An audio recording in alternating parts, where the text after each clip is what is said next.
Bonjour. N'importe quel système automatisé nécessite une énergie.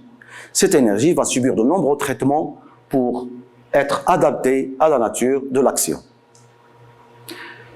L'unité ADC va traiter des aspects qui peuvent être modélisés par les fonctions génériques qui s'appliquent sur la plupart des systèmes pluritechniques. Il s'agit des fonctions alimenter, distribuer et convertir. Ces trois fonctions, plus la fonction transmettre, constituent ce qu'on appelle une chaîne d'énergie. L'action sur la matière d'œuvre nécessite une énergie d'entrée. Donc, cette énergie va alimenter le système, puis elle va distribuer cette énergie vers les actionneurs, bien sûr en fonction des ordres qui viennent de la chaîne d'information. Puis, cette énergie va être convertie, va être transformée sous une autre forme d'énergie qui est utilisable.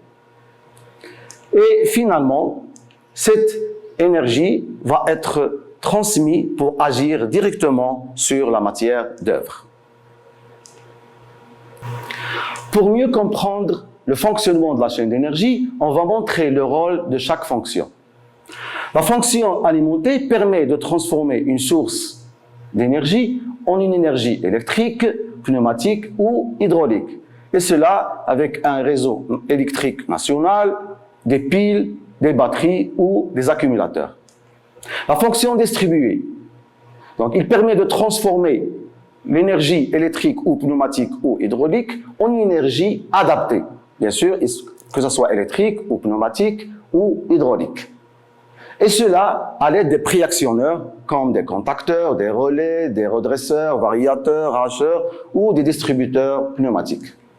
La fonction convertir permet de convertir cette énergie adaptée en énergie mécanique à l'aide des moteurs à courant continu, des moteurs pas à pas, moteurs asynchrones ou des vérins lorsqu'il s'agit bien sûr d'une énergie pneumatique. La fonction transmettre. La fonction transmettre permet de transformer cette énergie mécanique en énergie mécanique adaptée au système qui permet d'agir directement sur la matière d'œuvre. Et cela à l'aide des guidages en rotation, guidage en translation, accouplement, frein, embrayage et ainsi de suite. Actuellement, de nombreux systèmes sont alimentés par de l'énergie électrique qui peut être de nature différente. On peut trouver une source de tension continue, tension alternative monophasée, tension alternative triphasée. Alors, notre premier chapitre s'intitule sur le système monophasé, donc qui appartient à la fonction alimenter. L'énergie électrique que nous consommons est distribuée sous forme de tension alternative sinusoïdale avec une fréquence de 50 Hz ou 60 Hz. Ici au Maroc, on utilise une fréquence de 50 Hz. En France aussi. Par exemple, aux États-Unis, on utilise une fréquence de 60 Hz. Mais quel est l'avantage d'avoir une tension du réseau alternatif? Premièrement, c'est la simplicité et l'économie pour le transport d'énergie électrique sous forme alternative. Bien sûr, normalement, cette tension alternative est produite dans des centrales électriques et puis il va être transporté vers le distributeur. Il est plus simple de transformer des tensions ou des intensités. Donc, par exemple, lorsqu'on aura besoin dans un système technique d'une tension de 24 volts, on peut alimenter notre système par 220 volts, puis à l'aide des transformateurs, on peut le transformer en 24 volts alternatifs. Et on peut facilement redresser ces tensions alternatives en une tension continue, bien sûr, selon nos besoins. Une grandeur variable analogique, c'est une tension périodique qui est constituée par une suite de motifs identiques. Comme vous voyez ici, on a ici trois motifs qui sont identiques, ils ont une période T. La période T, c'est le temps que met le motif à se reproduire. Elle est notée T majuscule. Son unité, c'est seconde. La fréquence, c'est le nombre de fois par seconde que le motif se répète. Il est égal à 1 sur T. Donc, il est noté F. L'unité, c'est le Hertz et ça s'écrit avec un HZ. La valeur instantanée d'une grandeur variable, c'est la valeur qu'il prend à tout instant. On la note par une minuscule U de T ou U minuscule. Prenons l'exemple suivant. On a une tension électrique I de T. Normalement, la valeur de la tension efficace change à chaque instant. Par exemple, ici, donc, il y a une valeur, puis il augmente, il diminue, il peut être même négatif ou positif. La valeur moyenne. La valeur moyenne d'un signal périodique, I de T par exemple, c'est la moyenne des valeurs instantanées mesurées sur une période complète. Si T désigne la période du signal I de T, la valeur moyenne est définie par l'expression suivante. Donc, le courant moyenne égale à S sur T. S, c'est la surface, c'est cette surface dans une période T. Si T désigne toujours la période du signal I de T, alors la valeur efficace est donnée par l'expression suivante. I, c'est la racine carrée de la surface de I au carré sur T. Toujours la surface dans une période. Pour mesurer la valeur moyenne d'une tension ou d'une intensité du courant, on utilise des appareils magnéto-électriques en position DC. DC, ça veut dire direct courant. Ici, on a l'exemple d'un voltmètre magnéto-électrique.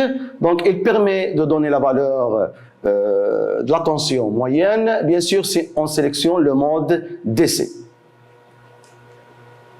Pour mesurer la valeur efficace d'une tension ou d'une intensité de courant, on utilise des appareils à aiguille ferromagnétique en choisissant la position AC. AC, ça veut dire alternatif courant. Alors, prenons l'exemple d'un ampèremètre à aiguille. Donc, c'est un ampèremètre ferromagnétique. Il permet de mesurer l'intensité. Donc, la déviation de l'aiguille est proportionnelle à l'intensité de courant. Mais, normalement, pour calculer la valeur du courant, donc, il faut tenir compte du calibre choisi et de l'échelle de l'appareil. On peut utiliser des appareils numériques pour mesurer l'intensité ou la tension. Donc, ces appareils numériques affichent directement sur leur écran la valeur mesurée. Par exemple, ici, c'est 2,98. On peut sélectionner le courant ou la tension ou la résistance et afficher directement la valeur mesurée. On appelle ces appareils des multimètres parce qu'ils permettent de mesurer à la fois le courant, la tension ou la résistance. Une grandeur alternative sinusoïdale, c'est une grandeur périodique dont la valeur instantanée est une fonction sinusoïdale de temps. Pour le régime sinusoïdal alternatif, la tension du courant est là pour expression U de t égale à U max sinus oméga t ou U de θ égale à U max sinus θ. I de t égale à I max sinus oméga t ou et θ égale à I max sinus θ. Avec θ égale à oméga t et oméga c'est 2πf. F bien sûr c'est 1 sur t. Donc oméga, on peut dire qu'oméga égale à 2π sur t. Alors, prenons l'exemple d'un signal sinusoïdal U de t en fonction du temps ou en fonction de θ. Alors, on a dit que la valeur de la tension efficace change à chaque instant. Donc, prenons l'exemple où θ, bien, par exemple, égale à 0. Donc, ici, c'est θ égale à 0. Donc, normalement, sinus θ, sinus de 0 égale à 0, fois U max, ça fait 0. Donc, on obtient ici 0. Alors, donc, pour ce point-là, θ égale à pi sur 2. Alors, on va calculer. Sinus de pi sur 2, ça fait 1. 1 fois U max, ça fait U max. Donc, U θ égale à U max. Pour θ égale à 3 pi sur 2, sinus de 3 pi sur 2 est égal à moins 1. Donc, ça fait moins U max. Donc, U θ égale à moins U max. Et ainsi de suite. Donc, la tension change de valeur à chaque instant. Alors, la tension sinusoïdale, sa période est constituée de deux alternances. Il y a l'alternance positive et l'alternance négative. La période, c'est 1 sur F et la fréquence, c'est 1 sur T.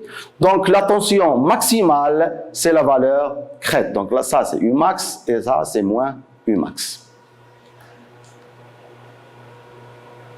Alors toujours U de T égale à Umax sinus oméga T, U minuscule ou U de T, c'est la valeur instantanée de la tension. Umax ou U avec un chapeau, c'est la valeur maximale ou amplitude de U, avec Umax est égal à U racine de 2. U en majuscule, c'est la valeur efficace de U qu'on voyait ici minuscule. Lorsqu'on écrit U minuscule, c'est la tension instantanée, c'est-à-dire U de T. Donc, on a dit que U, c'est la valeur mesurée par un voltmètre, bien sûr, en position AC, puisqu'on mesure une tension alternative. Et oméga, c'est la pulsation ou vitesse angulaire en radians par seconde, avec oméga égale à 2πf qui est égal à 2π sur T.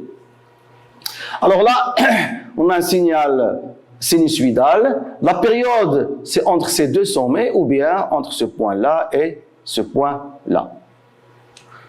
Et l'amplitude, normalement, c'est la tension maximale, donc c'est toute cette distance, donc c'est ça l'amplitude de la tension maximale. On appelle l'amplitude entre ce point-là et ce point-là, on appelle la valeur crête à crête. La valeur efficace d'une tension alternative, c'est une valeur équivalente à une tension à courant continu qui produit la même quantité de puissance. Et U efficace égale à Umax racine de 2. Normalement, la valeur efficace d'une tension est symbolisée par U efficace avec un EF minuscule. De même, la valeur efficace d'un courant alternatif, c'est la valeur équivalente à un courant continu qui produit la même quantité de puissance. I efficace est égal à Umax racine de 2. Par exemple, si on a une résistance qui est alimentée par une tension continue de 100 volts et produit une puissance de, par exemple, 100 watts, on aura besoin d'une tension efficace de 100 volts pour produire la même puissance qui est égale à 100 watts. Pour la valeur moyenne, donc la valeur moyenne d'une grandeur sinusoïdale est nulle, donc bien sûr parce que la tension elle est alternative et sinusoïdale. Donc comme vous voyez ici, on a dit que l'expression de la valeur moyenne c'est en fonction de la surface. C'est la surface sur la période. Ici dans une période T, on a deux surfaces qui sont égaux mais de signes différents. Donc leur somme égale à 0. D'où la valeur moyenne d'une tension sinusoïdale est toujours égale à 0. Maintenant, on va essayer de visualiser la forme d'un signal sinusoïdal à l'aide d'un oscilloscope. Un générateur basse fréquence permet de générer des tensions sinusoïdales ou rectangulaires ou triangulaires. Il permet de varier l'amplitude de la tension, de 0 jusqu'à 10 par exemple. Donc c'est la tension maximale, c'est pas efficace. On peut varier la fréquence. Alors cet oscilloscope permet de mesurer l'amplitude, c'est-à-dire la valeur maximale, et mesurer la fréquence en mesurant bien sûr la période. Alors pour mesurer l'amplitude, on va fixer par exemple ici 100 Hz et ici comme vous voyez on a 2 carreaux et demi multiplié par la base du temps qui est 2 volts par division, ça fait 5 volts. C'est la valeur maximale. Donc pour trouver la valeur efficace, on divise par racine de 2 et on trouve 3,53. Maintenant pour mesurer la fréquence, il suffit de mesurer la période. Là on a 5 carreaux plus 5 carreaux, donc ça fait 10 carreaux. Donc, pour trouver la période, il suffit de multiplier par la base du temps qui est 1 milliseconde par division. 10 fois 1, ça fait 10 millisecondes, donc la fréquence c'est 100 Hz. Alors maintenant, on va changer la fréquence avec 1 kHz. Quand vous remarquez ici, la fréquence elle est plus rapide et la période elle est plus petite. Là, on a une période de 1 carreau, c'est-à-dire 1 division, multiplié par 1 milliseconde par division, donc ça donne 1 milliseconde. Donc la fréquence c'est 1 sur 1 milliseconde, ça fait 1 sur 10 puissance moins 3, ça fait 1000 Hz. La représentation de Fresnel, soit U de t, donc c'est un signal sinusoïdal, qui est égal à U racine de 2 sinus oméga t plus phi. La valeur maximale, c'est U racine de 2, la valeur efficace, c'est U. On va essayer de représenter cette tension avec la construction de Fresnel. On va associer à cette tension un vecteur U. Voilà, donc le vecteur U, donc elle est déphasée par rapport à l'axe des X par un angle phi. La norme de vecteur de U, c'est la valeur efficace de U. Et l'angle entre le vecteur U et l'axe des X qui est pris comme origine de phase, c'est la phase à l'origine phi de U de t. Comme exemple, on va représenter deux tensions sinusoïdales avec la construction de Fresnel. U1 de t égale à 3 racines de 2 sinus oméga t plus pi sur 4. U2 de t égale à 4 racines de 2 sinus oméga t moins pi sur 6. Alors la tension efficace c'est 3 volts pour U1. La tension efficace pour U2 c'est 4 volts. Alors U1 est déphasé de pi sur 4 par rapport à l'axe des X. Donc c'est un déphasage positif. Donc U1 il est en haut. On dit que U1 est en avance de phase par rapport à l'axe des X. La norme de U, c'est la valeur efficace, qui est 3 volts pour U1. Donc, si on choisit une échelle de 1 volt qui est égale à 1 cm, la norme, c'est-à-dire la norme de la tension, sera égale à 3 cm. Pour la tension, U2 t qui est égal à 4 racines de sinus oméga t moins pi sur 6. Donc un déphasage négatif de moins pi sur 6. Donc voilà un déphasage qui est négatif. Alors U2, elle est déphasée avec l'axe des X du moins pi sur 6. Donc il va être en bas. On dit que U2, le vecteur U2 est en retard de phase par rapport à l'axe des X. Et on peut dire aussi que U2 est en retard par rapport à U1. Le vecteur de Fresnel, c'est un outil qui est très intéressant, mais il conduit à des diagrammes vectoriels, donc à une résolution graphique des problèmes. On peut utiliser une autre méthode pour étudier un circuit en régime sinusoïdal. C'est à l'aide des nombres complexes. Alors, à une grandeur sinusoïdale U, par exemple, U de t, on va associer une grandeur complexe U. Donc, le nombre complexe s'écrit avec un trait en bas de U. Un nombre complexe est caractérisé par son module et son argument. Alors, pour la tension U complexe, le module U, c'est la valeur efficace U de t, et l'argument phi de ce nombre complexe U, c'est la phase à l'origine phi de U de t. Alors, l'écriture des nombres complexes s'écrit de deux façons. Alors, ici, normalement, U, en complexe, il y a un trait en bas qui est égal à U phi. Donc, il est représenté par son module U et sa valeur, et son argument phi, qui est égal aussi à U cos phi plus J U sinus phi, qui est égal à A plus JB, avec A, c'est la partie réelle, B, c'est la partie imaginaire. Si on veut calculer le module U, c'est la racine de A carré plus B carré. Et l'argument phi, c'est l'arc tangente de B sur A, avec bien sûr B, c'est la valeur, normalement, c'est la partie imaginaire, et A, c'est la partie réelle. On peut représenter graphiquement ces nombres complexes. Normalement, X, c'est l'axe des réels, Y, c'est l'axe des imaginaires, et on peut tracer le module U. Donc, il est déphasé par rapport à l'axe des X par son argument qui est phi. Alors, A égale à U cos phi, B égale à U sinus phi.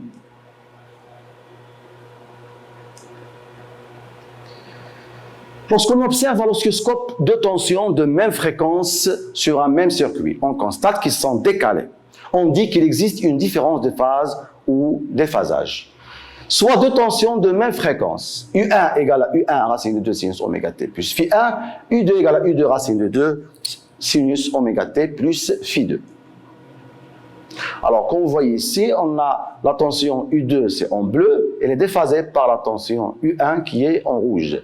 D'après la construction de Fresnel, U1, elle est déphasée de l'angle phi 1. U2 est déphasée de l'angle phi 2. On voit bien que U1, elle est en avance de phase par rapport à U1. On peut même remarquer ici sur le chronogramme, voilà, U2, normalement c'est en bleu, donc c'est I2 qui commence et après ça vient U1. Donc U1, elle est en retard par rapport à U2. Prenons un autre exemple. Alors phi, c'est le déphasage entre U1 et U2. Alors prenons le décalage, c'est voilà, c'est un décalage horaire, c'est l'angle phi qui est égal à U1 entre U1 et U2. Prenons un autre exemple. Là, on a, comme vous voyez, U2 et U1, ils sont en phase. C'est-à-dire qu'il n'y a pas un décalage, il n'y a pas un déphasage entre les deux tensions. D'après la construction de Fresnel, on voit bien que U2 et U1 ils sont en phase, voilà, ils ont même déphasage, mais la tension U2 elle est plus grande que celle de U1. Et on peut voir aussi ici que voilà, la tension U2 elle est plus grande que U1. Prenons un autre exemple. Toujours U2 elle est déphasée par rapport à U1. D'après la construction de Fresnel, on voit bien que U2, regardez, elle est en retard par rapport à U1. Donc voilà ici, U2 qui est en bleu, elle est en retard, ça vient après U1. Donc c'est U1 qui commence, puis ça vient U2. Donc on dit que U1, elle est en retard par rapport à U2.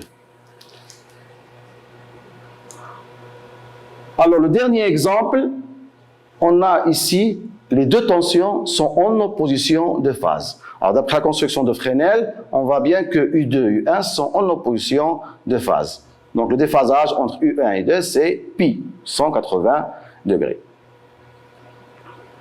Alors, on va visualiser ce déphasage, on va l'étudier. Alors prenons l'exemple de deux tensions sinusoïdales, V1 de t égale à sinus de oméga t plus 0 et V2 de t égale à 2 sinus de oméga t.